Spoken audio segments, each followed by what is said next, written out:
یہ نہیں کہہ رہے کہ فکری استدلال کا فاچا، فکری استدلال بھی موجود تھا،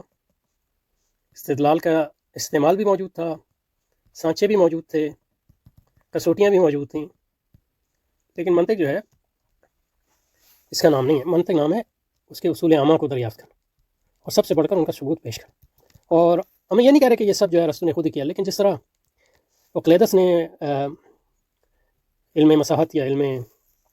جیومیٹری کو علم مساحت ہی کہتے ہیں میرا خیال ہے، یا اوکلیدس کا علم جو ہے وہ مرتب کیا، اس کا منہاج مرتب کیا، اس کے اصول مرتب کیے، اس طرح ارسطو نے جو ہے منطق کے اصول مرتب کیے۔ اس طرح اوکلیدس نے پہلے لوگوں سے مدد لی، ارسطو نے بھی لی، لیکن ارسطو نے مدون کیا، اس کو تدوین کی، جیسے امام شافعی نے اصول فقہ پہ تدوین کی اور اس کی پہلی کتاب لکھی جو ہم تک پہنچی ہے، جس طرح اوکلیدس نے جیومیٹری کی پہلی کتاب لکھی۔ اور دوسری بات یہ کہ اس نے اس کے اصول عامہ مرتب کیا، اور تیسری بات یہ کہ اس کے پروف یا ثبوت فراہم کرنے کی جو ہے بنیاد رکھی،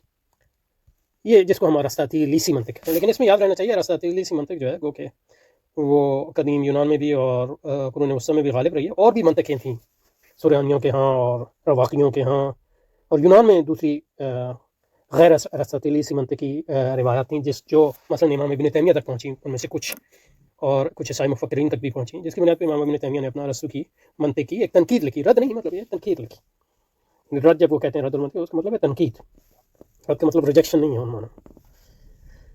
اچھا جی، اس پہ رکتے ہیں پھر اور آگے چلیں گے یہاں سے۔